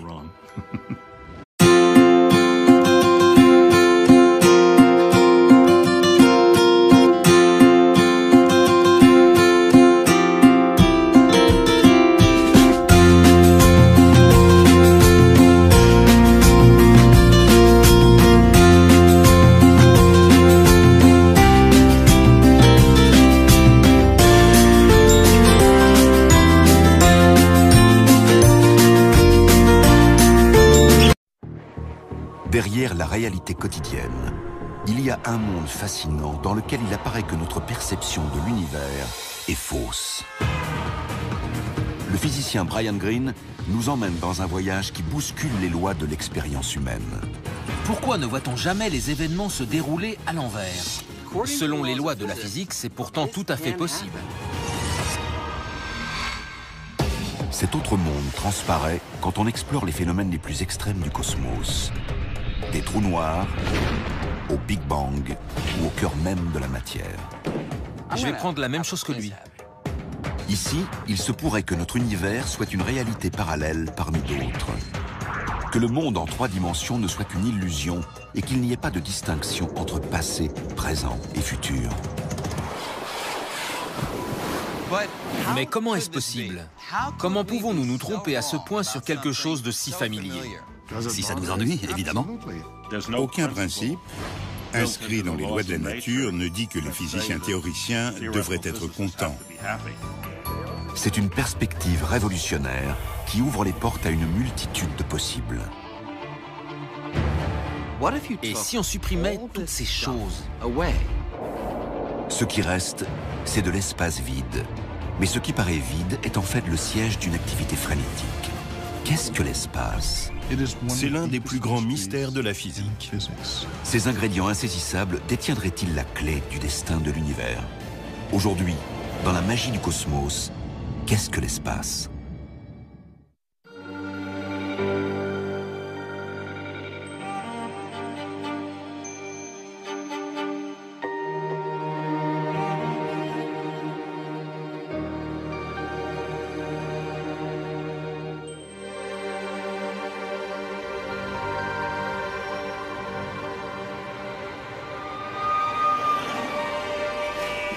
Pour nous, le monde est rempli de diverses choses. Des bâtiments, des voitures, des bus, des gens. C'est particulièrement frappant dans une grande ville comme New York. Pourtant, autour de ces choses qui constituent notre monde quotidien, il y a quelque chose de tout aussi important, mais de bien plus mystérieux. Il y a l'espace dans lequel toutes ces choses existent. Pour comprendre de quoi je parle, arrêtons-nous un instant et imaginons. Et si on supprimait toutes ces choses? Absolument toutes. Les gens, les voitures et les bâtiments. Et pas seulement ce qui se trouve sur Terre, mais la Terre elle-même.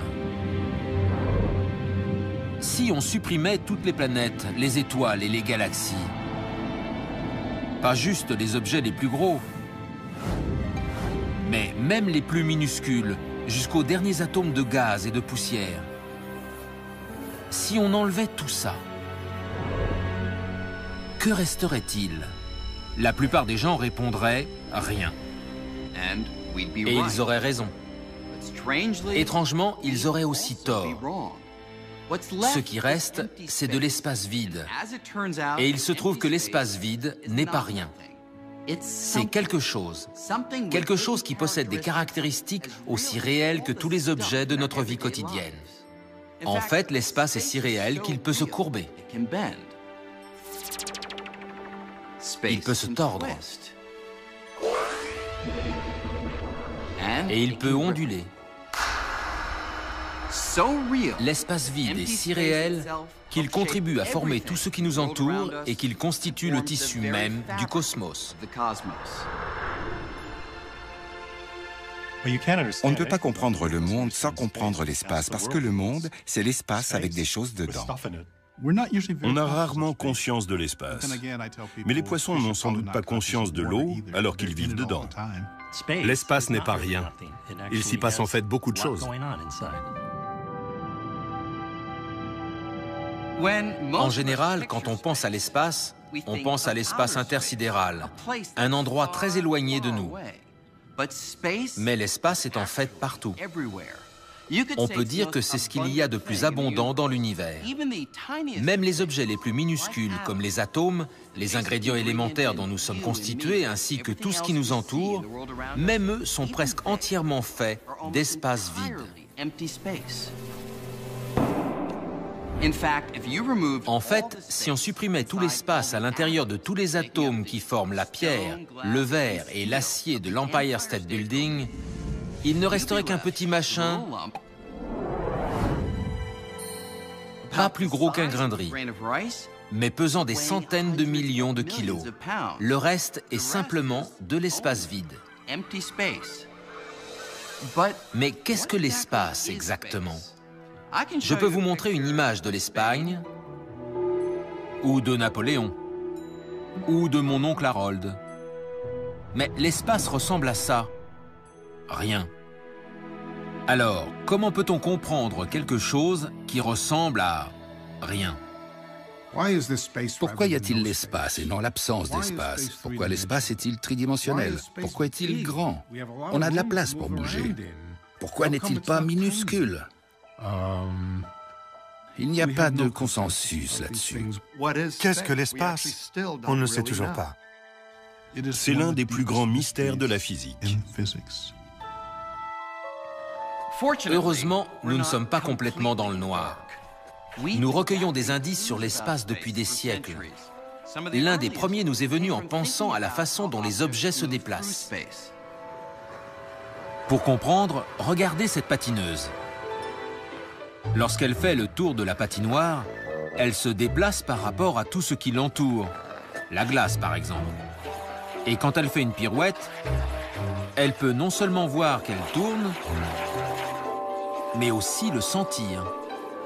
Parce qu'en tournant, elle sent que ses bras sont entraînés vers l'extérieur. Mais maintenant, imaginons qu'on puisse supprimer tout ce qui l'entoure. De la patinoire jusqu'aux galaxies les plus lointaines, de sorte qu'il ne reste plus qu'elle, pirouettant dans un espace totalement vide. Si elle continue à sentir que ses bras sont entraînés vers l'extérieur, elle saura qu'elle tourne. Mais si l'espace vide n'est rien, par rapport à quoi tourne-t-elle? Imaginez que vous soyez cette patineuse. Quand vous regardez autour de vous, vous ne voyez rien, juste une obscurité uniforme et immobile. Et pourtant, vos bras partent vers l'extérieur. Donc vous vous dites, par rapport à quoi est-ce que je tourne? Y a-t-il quelque chose autour de moi que je ne vois pas? Pour tenter de répondre à des questions comme celle-ci, les scientifiques ont élaboré une nouvelle conception de l'espace. L'idée clé était de bâtir quelque chose à partir de rien.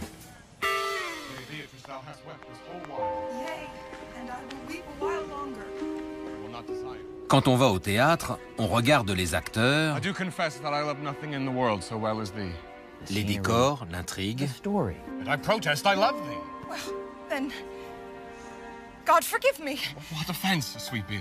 Mais il y a quelque chose d'important qui n'est pas mentionné dans la pièce. Quelque chose qu'on ne remarque presque jamais.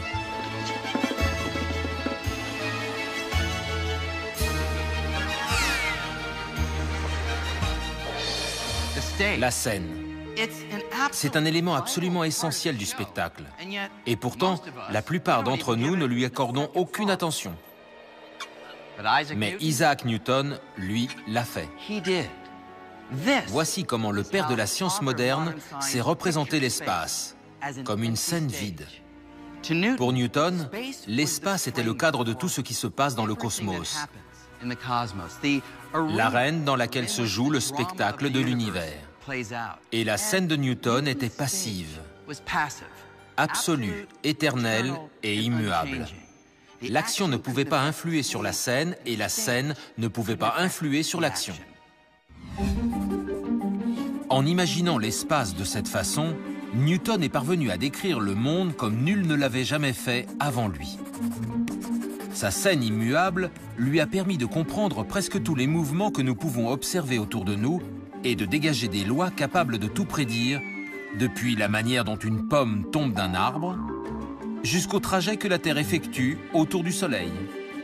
Ces lois fonctionnent si bien que nous continuons à les utiliser aujourd'hui pour faire des choses comme lancer un satellite ou faire atterrir un avion. Et ces lois reposent toutes sur une idée fondamentale: l'espace est réel. Même si on ne peut pas le voir, ni le sentir, ni le toucher, l'espace est suffisamment réel pour servir de repère à certains types de mouvements, comme la patineuse. Newton dirait que quand elle fait une pirouette, ses bras sont entraînés vers l'extérieur parce qu'elle tourne par rapport à quelque chose. Et ce quelque chose, c'est l'espace. Les philosophes s'interrogeaient depuis très longtemps sur la nature de l'espace. Newton a modifié les termes du débat, et c'est ainsi qu'est née la science moderne. La scène de Newton a connu un immense succès. Elle est restée sous les feux des projecteurs pendant plus de 200 ans. Mais dans les premières décennies du XXe siècle, de nouvelles idées sont apparues qui ont ébranlé la scène de Newton jusque dans ses fondements. Des idées avancées par un jeune employé de l'Office suisse des brevets, son nom, Albert Einstein. Einstein a grandi à la fin du 19e siècle, alors que l'ère de l'électricité commençait. L'énergie électrique a illuminé les villes, donnant naissance à toutes sortes de technologies que Newton n'aurait jamais pu imaginer. Toutes ces avancées s'appuyaient sur un phénomène qui captivait Einstein depuis l'enfance: la lumière. Pas les ampoules des réverbères, mais la nature même de la lumière. Et c'est sa fascination pour une caractéristique particulièrement étrange de la lumière, sa vitesse, qui l'a conduit à remettre en cause la conception newtonienne de l'espace. Pour voir comment, allons faire un tour.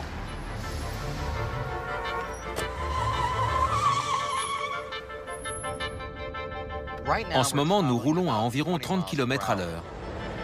Pour aller plus vite, il suffit de demander au chauffeur d'appuyer sur l'accélérateur. Et la vitesse du taxi change. On peut ressentir ce changement, mais on peut aussi le voir sur le compteur de vitesse ou sur le panneau d'affichage d'un radar. Ok, vous pouvez ralentir. Maintenant, imaginez qu'on dispose d'un radar qui donne non pas la vitesse du taxi, mais la vitesse de la lumière émise par ses phares. Ce radar indiquerait que la lumière se déplace à la vitesse stupéfiante de 1,79 milliard de kilomètres à l'heure. Quand le taxi accélère, on pourrait penser que la vitesse de la lumière des phares augmente dans les mêmes proportions.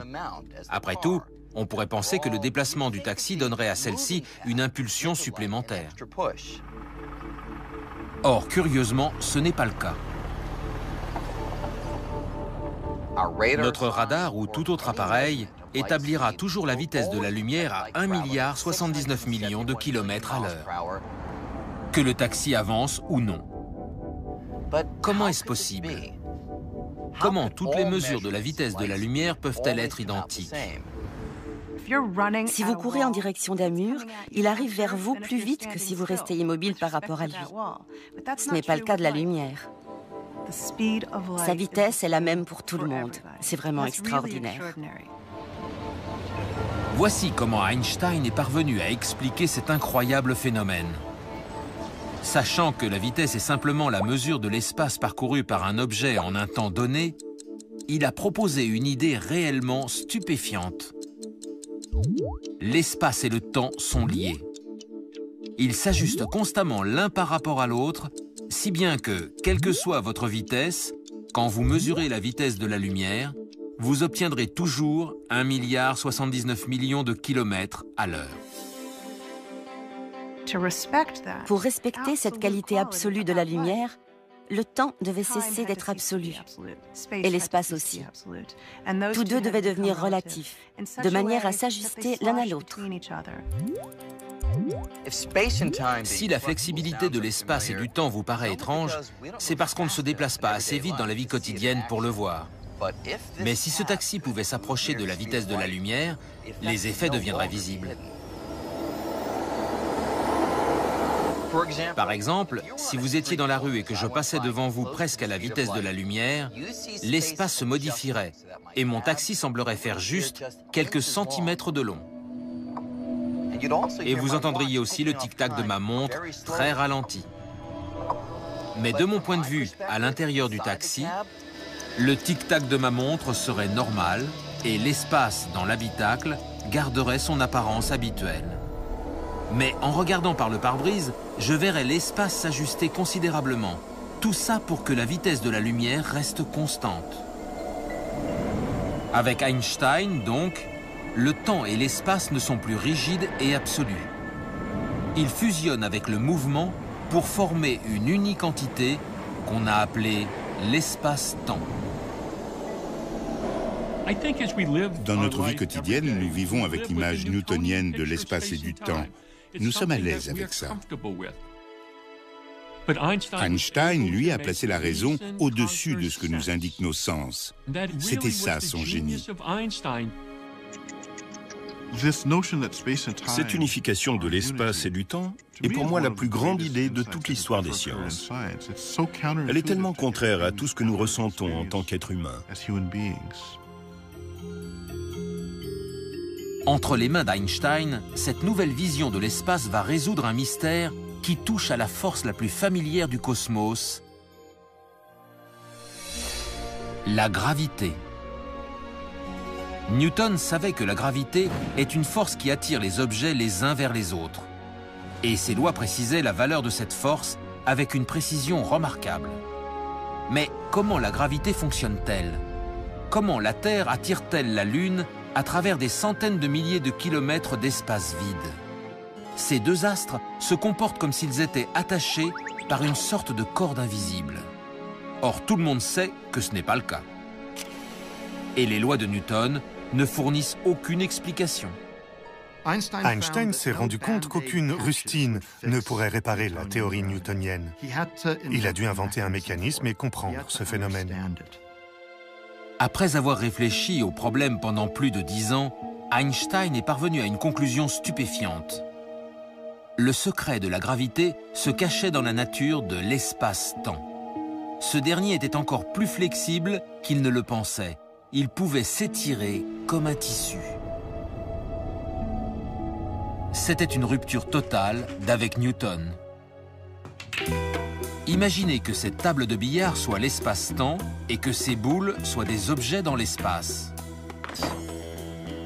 Si l'espace-temps était bien plat, comme la surface de ce billard, les objets se déplaceraient en ligne droite. Mais si l'espace est comme un tissu qui peut s'étirer et se tordre, ça peut vous paraître un peu étrange, mais regardez ce qui se passe si je pose quelque chose de lourd sur le tissu extensible de l'espace-temps.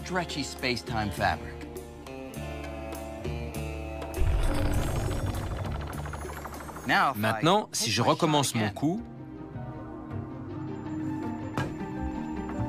la boule se déplace le long d'une dépression créée dans le tissu par cet objet plus lourd.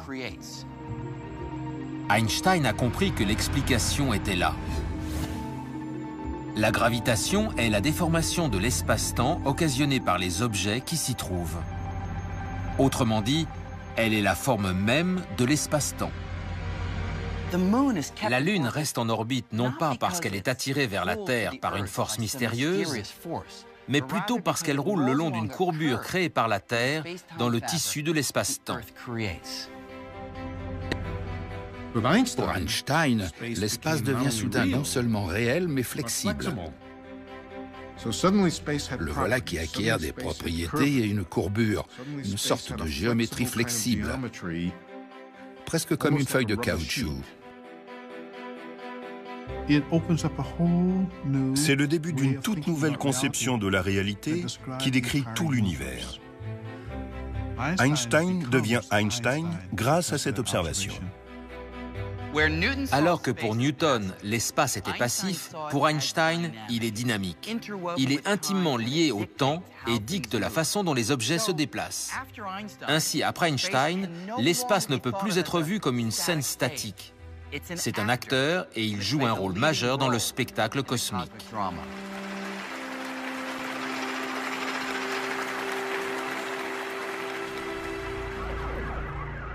On peut bien sûr concevoir l'espace comme une sorte de tissu dynamique, actif et flexible. Mais l'est-il réellement? Est-ce juste une métaphore ou cela décrit-il vraiment ce qu'est l'espace? Selon la théorie d'Einstein, On pourrait le savoir en partant pour un petit voyage jusqu'au bord d'un trou noir. Les trous noirs sont des étoiles effondrées, des objets massifs réduits à une fraction de leur taille d'origine. À proximité, la gravité est si forte que selon les équations d'Einstein, un trou noir en rotation pourrait littéralement entraîner l'espace dans son mouvement en le tordant comme un morceau d'étoffe. Le trou noir le plus proche se trouvant à des milliards de kilomètres, il est très difficile de vérifier cette prédiction. Mais à la fin des années 50, un physicien du nom de Leonard Schiff a commencé à réfléchir à une façon de le faire en allant beaucoup moins loin. Il s'est inspiré d'un objet généralement considéré comme un jouet pour enfants, un gyroscope. Schiff s'est dit que si l'espace se tordait réellement comme un tissu, un gyroscope pourrait permettre de détecter ce phénomène. C'était une idée étrange, et pour en faire part à d'autres, il a choisi un endroit tout aussi étrange.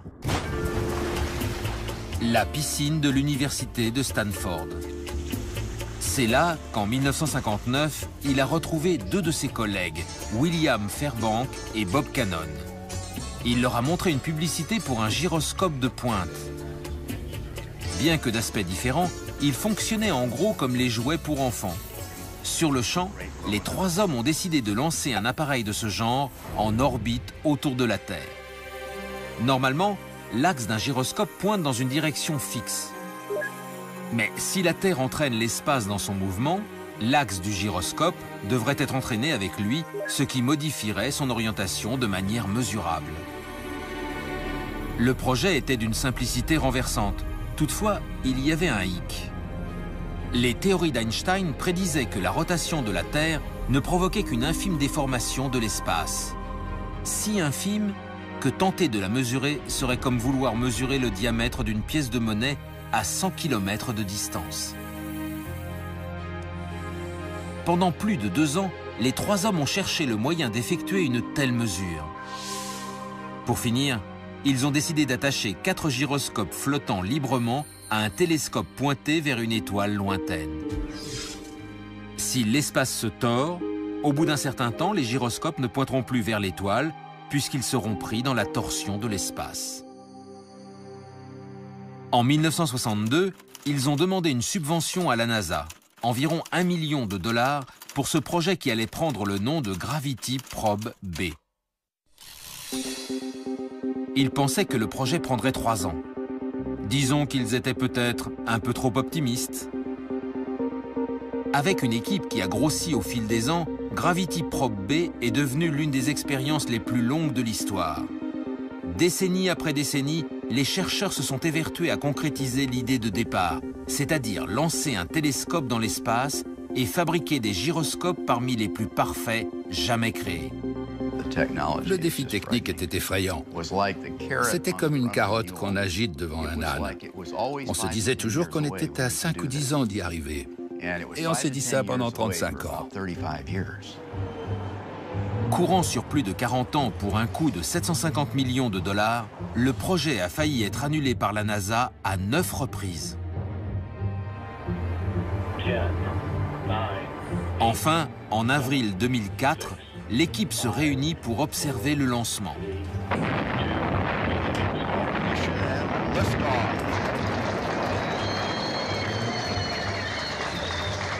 Sur les 3 hommes à l'initiative du projet en 1959, un seul est encore en vie. Assister à ça a été palpitant. Vraiment extraordinaire. Tout s'est passé à merveille. Et pourtant, 10 000 trucs auraient pu foirer. Pendant plus d'1 an, Gravity Probe B tourne autour de la Terre tandis que l'équipe surveille anxieusement ses moindres mouvements pour voir si notre planète va réellement déformer l'espace. Enfin, les données commencent à arriver. Mais il y a un problème. Les gyroscopes présentent une infime oscillation imprévue et corriger les données coûterait des millions de dollars. Les fonds sont presque épuisés et près d'un demi-siècle de travail semble réduit à néant.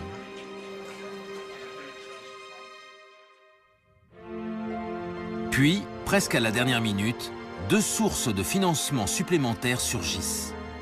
Le fils de William Fairbank, l'un des 3 initiateurs du projet, fait un don. Et Turki Al Saoud, membre de la famille royale saoudienne et diplômé de Stanford en aéronautique, accorde une grosse subvention. Au cours des 2 années suivantes, le problème des données est résolu et on constate que l'axe des gyroscopes s'est déplacé d'un angle presque égal à celui prédit par les équations d'Einstein. Je crois que c'était la première fois qu'on pouvait observer l'effet prédit par Einstein à l'œil nu. Cette expérience offre la preuve la plus...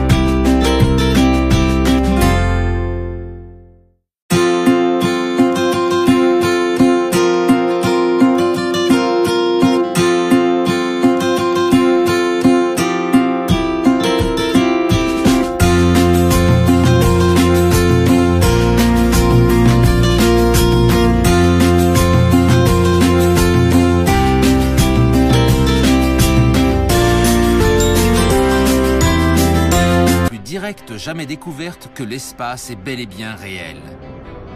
C'est une entité physique pareille à un tissu. Après tout, si l'espace n'était rien, il n'y aurait rien à tordre.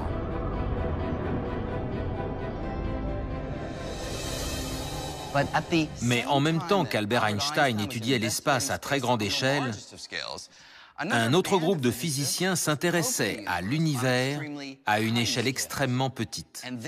Et ils ont découvert un monde totalement inconnu où l'espace à la Einstein était introuvable.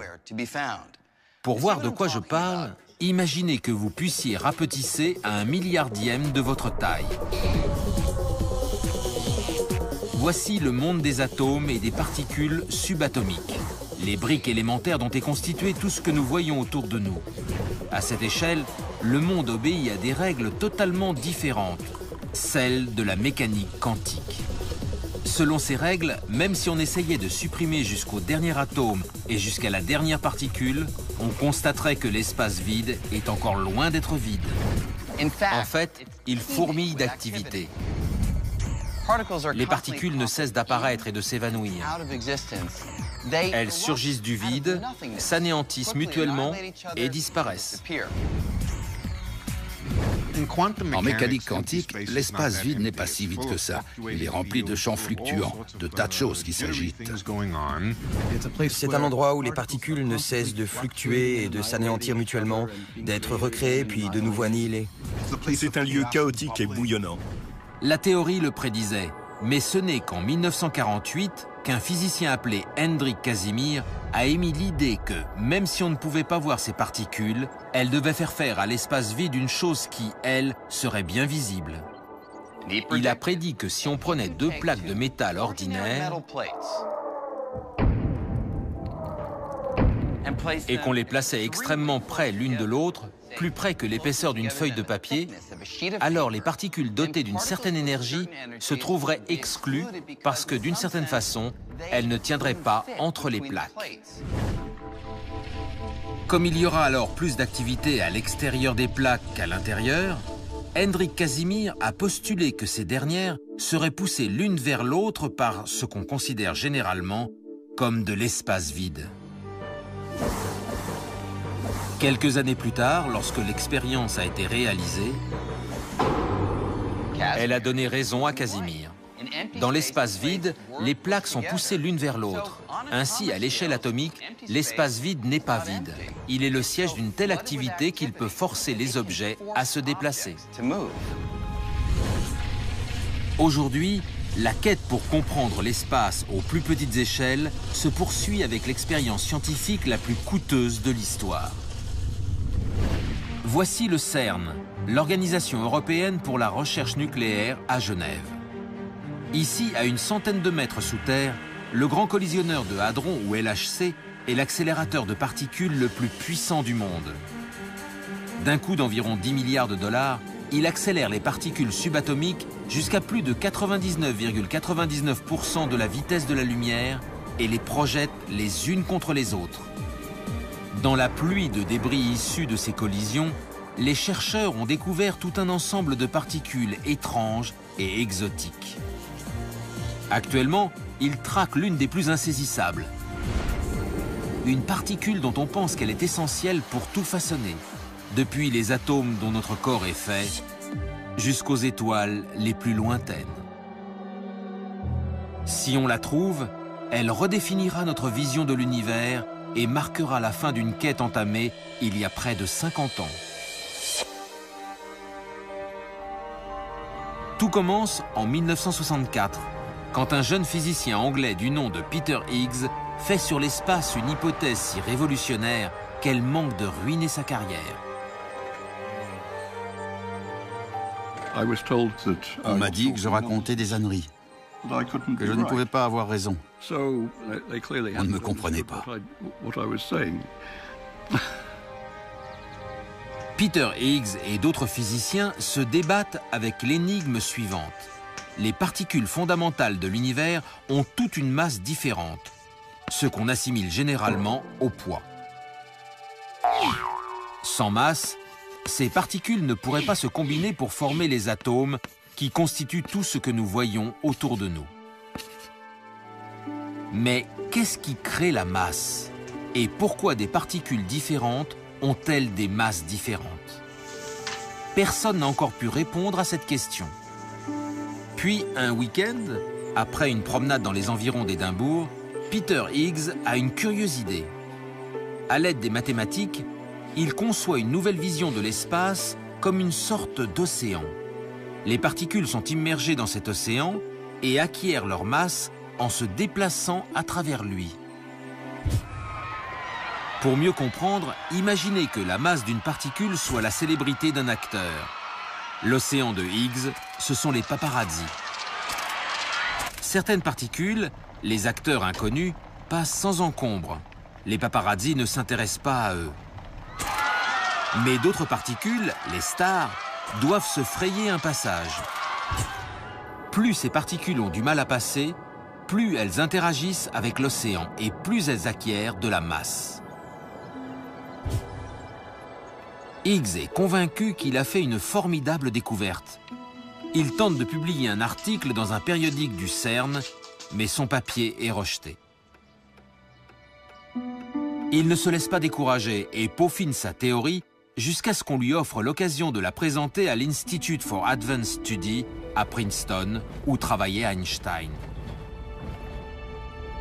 Là, il s'attend à susciter les plus virulentes critiques. Je conduisais tranquillement, mais quand j'ai vu le panneau annonçant l'embranchement pour Princeton, j'ai réalisé ce qui m'attendait. Je me suis mis à transpirer et à trembler, et j'ai dû m'arrêter au bord de la route pour reprendre mes esprits. Pourtant, il persévère. Cette conférence est la première d'une série qui va convaincre ses collègues à travers le monde qu'il a mis le doigt sur quelque chose. Je les ai eus à l'usure et j'ai eu l'impression de triompher. J'ai apprécié toutes les réceptions qui ont suivi. Aujourd'hui, son idée qu'on appelle le champ de Higgs est cruciale pour notre compréhension de l'espace. Le champ de Higgs est partout. Il a un effet même sur le vide le plus vide de l'espace. Il vous donne votre masse. Le mérite de Higgs est d'avoir déclaré avec d'autres que l'espace possède des propriétés intrinsèques dont on ne peut pas se débarrasser et qu'on ne peut pas ignorer. Seul problème, il n'y a aucune preuve physique de l'existence du champ de Higgs. Du moins pas encore. Mais au CERN, les chercheurs essaient de faire entrer des particules en collision avec suffisamment d'énergie pour qu'elles délogent un morceau du champ de Higgs, le transformant en une particule minuscule. C'est un peu comme s'il tentait d'arracher à l'espace un petit bout de lui-même. L'idée est que si on tape dans l'espace assez fort grâce au LHC, on pourra faire sortir du vide une particule de Higgs. Notre conception actuelle de la matière s'écroulerait si le champ de Higgs n'existait pas. Personne ne doute qu'on le verra un jour. Si on ne le voit pas, ce serait extrêmement bizarre. Trouver la particule de Higgs constituerait un tournant majeur, établissant que le plus vide des espaces vides exerce un impact sur toute la matière. Mais il se trouve que l'espace contient un ingrédient bien plus insaisissable que tout ce que Higgs a jamais pu imaginer. Un ingrédient qui pourrait détenir la clé du plus grand de tous les mystères, l'avenir du cosmos. Ce mystère est né il y a quelques 14 milliards d'années dans ce qu'on appelle le Big Bang. En une fraction de seconde, l'univers a connu une violente expansion, faisant littéralement exploser l'espace. Depuis, l'univers continue de s'étendre. Pendant des dizaines d'années, la plupart des chercheurs ont pensé que cette expansion devait ralentir en raison de l'effet exercé par la gravité. Si je lance une pomme en l'air, l'attraction terrestre finit par l'arrêter et la fait redescendre. De même que la pomme ralentit avec le temps, l'univers aurait dû voir son expansion se ralentir à cause de l'attraction gravitationnelle qui s'exerce entre toutes les parcelles de matière et d'énergie. Mais cela soulève une question. Quel est le destin du cosmos? Son expansion se poursuivra-t-elle indéfiniment ou la gravité finira-t-elle par l'interrompre et provoquer un mouvement en sens inverse, une contraction qu'on appelle le Big Crunch? Pour le savoir, deux équipes d'astronomes